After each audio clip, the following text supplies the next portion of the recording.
Hello everyone, welcome back to my channel. Today I thought it would be fun to talk about in this particular case, five reading or bookish sort of hot takes that I have.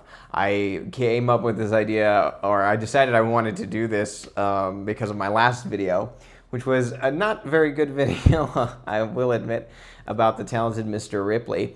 But what's funny about that video is that I got so many thoughtful comments on that for some reason. A bunch of people just writing about their experiences with the talented Mr. Ripley and talking about just various aspects of it that I thought were really interesting, that it made me want to talk about, reading hot takes. I don't know why, but just opinions about literature, opinions about books in a more general sense.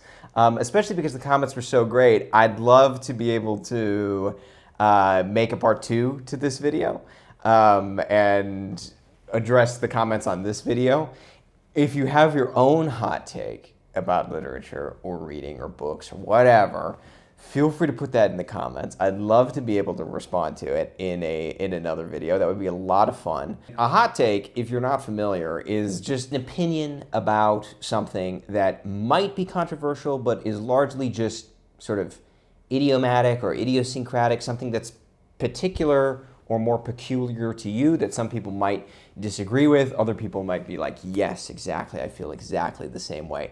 There's got to be some dissension around the opinion. But if you think, for example, a particular author is overrated, feel free to put that in the comments, or underrated, or you think a particular book that is a classic, you just can't understand why it's a classic, or it doesn't even have to be about that. It could be about e-readers or audiobooks or anything like that. Feel free to put it in the comments. I'd love to be able to respond to it in a future video and react to everyone's sort of reading hot takes or whatever. So I've got 5 of my own here, and I put them in an order of, none of these are really controversial, but I put them in order of sort of the ones that I think are going to be the least contentious to the ones that are potentially the most contentious. So number 1, we'll start out pretty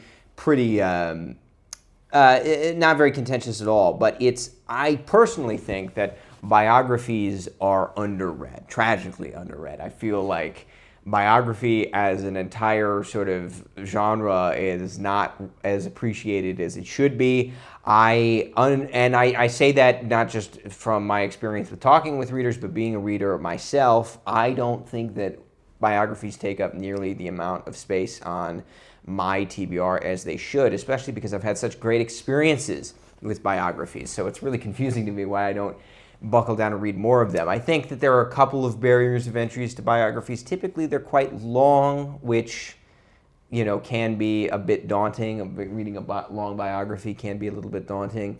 There are other things. Obviously, there are boring biographies out there. I won't deny that. I've read a couple of them that I thought were extremely boring, so it can happen for sure.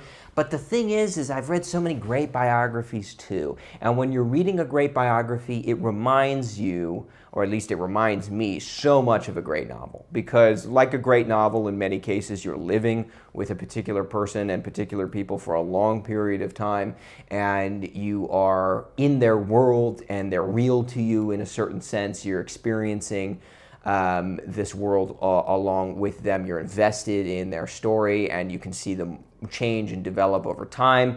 All of that is present in a biography, but what's fascinating in biography is that it actually happened, and that the person you're reading about is actually a real person, or was a real person, and actually walked the earth, and you can go to the places that they were, and you can see the same things that they saw, and it's incredible.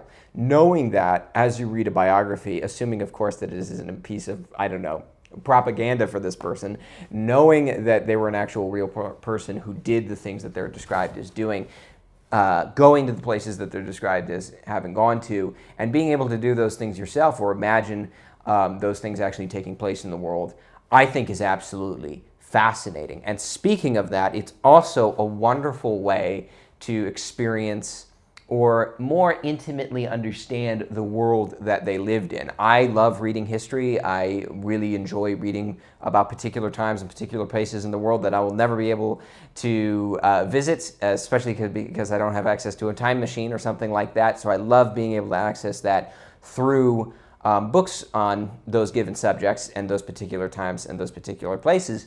But sometimes reading a biography offers a more personal insight into what life is actually like, or was actually like, at least for one particular person, during that time and during that place that you're really interested in. As you may know if you followed this channel before, I am very interested in the Reformation. I do a lot of reading on the Reformation in my, sort of personal interests on it. I've read a lot of books on that subject, and that's why I thought that a biography that I read of John Donne last year was particularly fascinating, because it allowed me to look into a particular time and a particular place that is interesting to me in England because of the Reformation, and seeing how those changes were personally affecting to somebody like John Donne, I thought was fascinating. I definitely think that biographies are underappreciated. If there's a biography that you've been thinking about reading for a while, I would highly recommend that you give it a shot.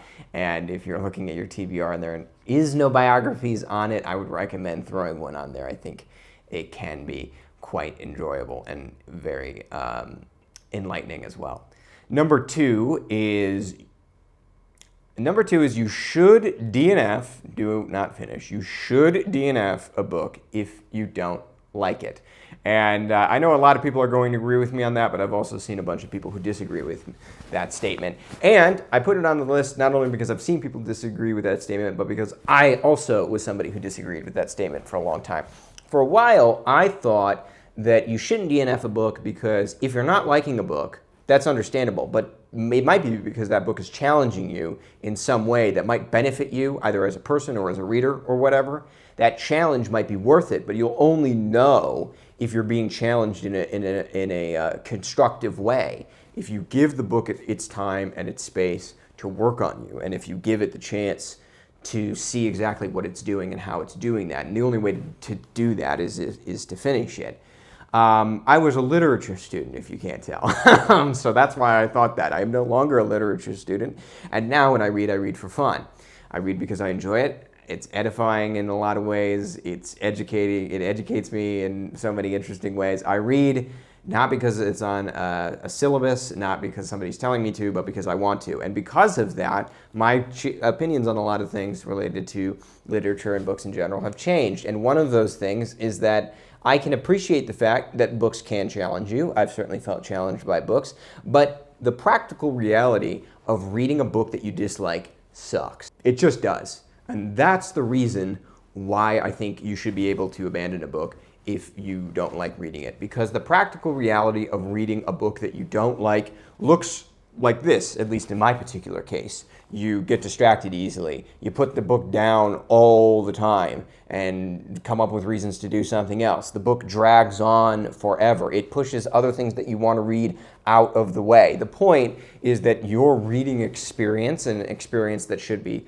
hopefully positive and an experience that should be edifying in some way, has now turned into a chore. It's turned into a homework assignment, and you are now forcing yourself to do something that you don't want to do because you have some sort of arbitrary rule that you've set for yourself that you have to finish books that you've started. I don't think that any guilt should come along with the idea that you can snap a book shut if you're not enjoying it, put it away somewhere, and then maybe come back to it at some point if you decide that you want to re-experience it. It's not like DNFing a book means that you're blasting it into a black hole, that you're going back in time and killing its author so that the book is never written, or anything like that. It's just that you've decided that this isn't a book for you, given the time and place that you've decided to read it, and you might come back to it in a future date. And it would be interesting to see, I have not done this yet, but it would be interesting to see if any of the books that I've DNF'd I'll come back to later. I think that because for so long I've decided that I want to finish books, there's very few books that I've actually just like totally quit cold turkey. In fact, if I'm going to be honest, the last book I read, I won't tell you what it is, but the last book I read I didn't like much at all, and I also forced myself to finish it. So obviously I have a hard time taking my own advice, but I'm extending that out to you as your sort of whole pass in this particular situation. If you're reading a book that you don't like, one person's opinion on the internet is you should feel totally justified in stopping yourself from completing it and putting it down, reading something else that you do enjoy, and maybe coming back to it later if you think that you might enjoy it later. But that's number 2, right? Yes. Number 3 is talking about what you're reading is natural and should be encouraged. Obviously, that's rich coming from me, somebody who's talking on the internet about books, but I think that the reason I wanted to do that was because it is natural to want to talk about the books that you're reading, and particularly the experiences that you've had with reading. And I think that it's a natural thing to want to do that, and I think also it should be encouraged. And the reason I say that is because I'm talking about my own personal experience here, but I'm also talking about how I've seen other people talk about books. There is a kind of self-consciousness that comes along with talking about books, especially if you're posting yourself on the internet. Good Lord. But you know for a fact, I know for a fact, that there are people watching this video right now who have read so much more than me and will have read more than me than I probably ever will in my entire lifetime. I know that. I can have conversations directly with people who I know who have read so much more than me that it's almost defies logic. But I, knowing that, still think that there is room to share your experience, my experience, your experience, regardless of how much you read. The self-consciousness comes in because you don't want to misjudge something, or you don't want to say something stupid, and I can totally get that. But I think that that just comes, you avoid the risk of doing that if you're just honest about your experiences with things, and you just talk about what you felt when you were reading something, what the experience was with reading something for you, and nobody can really take that away from you, and nobody can really tell you that you're wrong if you say that you really enjoyed a book that you really enjoyed, or that you didn't like a book that you didn't like. And if you're honest about your experience, I don't think that there's many holes that people can legitimately poke in that at all. Certainly people can disagree with you, and certainly people who know more than you on whatever subject you're talking about can disagree with you. But that doesn't necessarily take away from your experience, and I think that the natural impulse to want to share your experience is the reason why you should. Denying yourself that just because you get a little self-conscious from doing that, I think, is a loss. And I think it's kind of a loss to everyone as well. I know that I get really happy when I see people trying BookTube for the first time, who maybe never would have if they hadn't been encouraged to do so, or whatever. I also think that people can get self-conscious about posting videos or talking about what they read on the internet because of a performative label that gets slapped on reading all the time, which frankly at times is justified. But the truth is that, like, it is odd to imagine that somebody is reading something. I think it's sort of almost very pessimistic to imagine that somebody is reading something only because they're trying to score some sort of social points or something like that. People read things and they want to share their experiences, and I think that that's totally okay, and it should be encouraged. Just as people want to share their experiences with movies, people want to share their experiences with music. These are all things that we have experiences with, and it's natural to want to share those things. I don't think there's any difference with books, and I think that you should absolutely be encouraged to do so if you feel that inclination. So that's number 3. Number 4 is... Okay. Number 4 is a bit of a headache, but number 4 is I'm almost completely unconcerned with what people refer to as style. And look, this is another holdover of me being a literature student. When I was in college, I was very interested in postmodernist literature, and I was very interested in experiments in language, and I was very interested in not just what somebody was saying, but how they were saying it, or how they were using language. And to me, style was extremely important. Now, once again, and this is sort of the leitmotif for my reading life just in general, I don't care about those things. I just don't care. It's not that I don't care about how something is written. Of course, I think that matters, and I just got done reading a book that is well known for its style and for how well it's written, and that would be George Eliot's Middlemarch. But I'd like to propose a little thought experiment here. There were times when I was reading Middlemarch that I would read a sentence, and it would take a second for me to understand what George Eliot was saying in that sentence, or what she meant when she said the things that she said. But then, once I took that second and I understood it, then all of a sudden I was sort of kicked in the teeth by the sentence and realized how beautiful it was. But the point is that the only reason I realized how beautiful it was because I understood what it meant. In other words, I understood the content of the sentence. Then, all of the words that made up that sentence became beautiful within the context of what the sentence meant. But the point is, in my mind, if there is such a huge difference between style and content, or you can separate the two, then theoretically I should have been able to identify that sentence as being beautiful without ever having understood the content of it. I should have just been like, wow, what a beautiful sentence. That's incredible. I don't know what it means, but it's incredible. But I couldn't do that. I can't do that. It only becomes beautiful once I understand what it means, and then all of a sudden I say, wow, as far as expressing an idea goes, that's about as good as it gets. The point is that George Eliot is like any other writer in the sense that I think her style, the style that she's known for and the style that she's appreciated for and the style that she's so acclaimed as having had, the style that she has comes about because of the necessity of what she's saying. She has to say certain things, and the more precise those things are, the more complex maybe those things are, or the more insightful those things are, the higher the demands of her style, and the higher the demands of anybody's writing ability. And so what happens is if you want to express an idea that is particularly insightful, particularly complicated, or particularly, aesthetically pleasing in some way, then the language itself has to rise to that occasion. But the point is that the content, or what somebody's saying, is informing how they're saying it. And so to say, I can separate their style from what they're saying, to me, actually doesn't make any sense.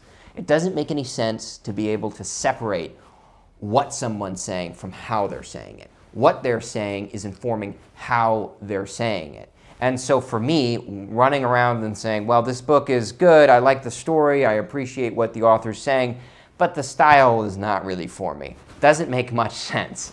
I've heard people say that, and I just disagree now. I don't think that is the case. I think that the style that you're referring to is a reflection of what the book actually is and what the book is actually saying. And so while it's, of course, perfectly legitimate to say that you're not liking the book, I think what you're actually saying when you say that you don't like the book because of its style is that you just don't like the book because of what the book is, period. Not just because there's a story there and then there's also the way that it's written, and you like what it's saying, but you don't like how it's written. I think those two things are inextricably linked, and you just don't like what the book actually is doing. And that's totally fine. Like I said, that's your opinion. There's nothing wrong with that at all. I've been in that situation countless times, but I don't think that there's a way to really separate the two. That's just my opinion. You're welcome to disagree. That could be your hot take. Your hot take could be that I'm an idiot and I don't know what I'm talking about. Feel free to tell me that in the comments, and maybe I'll be able to pull that into the next video. But that is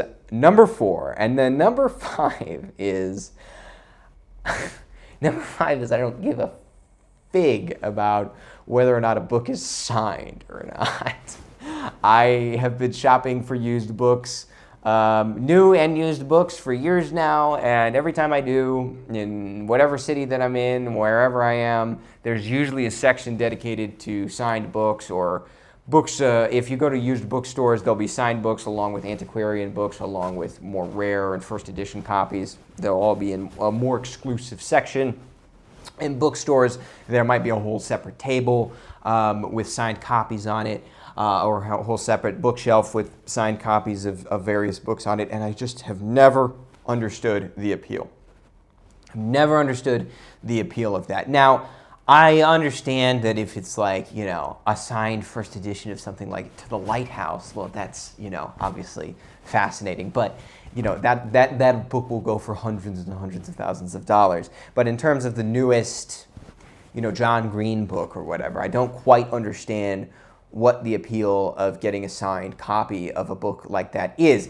If you have a prized signed copy of a book yourself, feel free, again, to let me know what the appeal of that is. And I want to say, I certainly understand the appeal of, let's say, buying a book from an author that you really like and then going to some sort of convention or some sort of event where they're there and they have a table and it's a meet and greet and you can meet them and maybe take a picture with them and then they can sign your book. I can totally understand that. But the idea of specifically buying a book that's more expensive because it was one of the 9,000 books that it was in a stack on this author's table and they decided to put a little scribble on it that's meant to signify their signature, to me, feels so completely impersonal as to entirely remove any value that could be imparted by their signature. In fact, I would rather go to a used bookstore and see,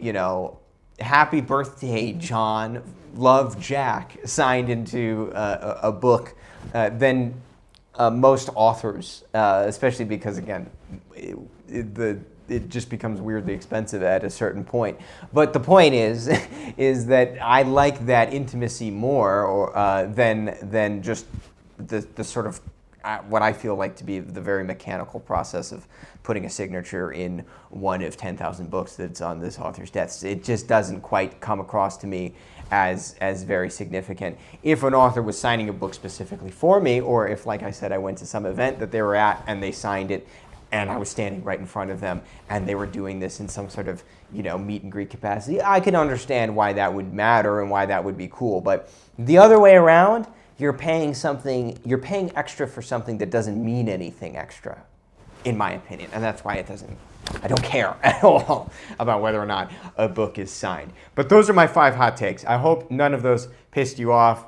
I hope none of those were too controversial. But regardless, those are 5 hot takes of my own. And like I said, I'd love to hear yours. If you have 5 hot takes that you want to share, feel free. Not 5, any number of hot takes that you feel that you want to share, feel free to put those in the comments. And I'd love to be able to make a part 2 to this video at some point. But I'll leave it there. See ya.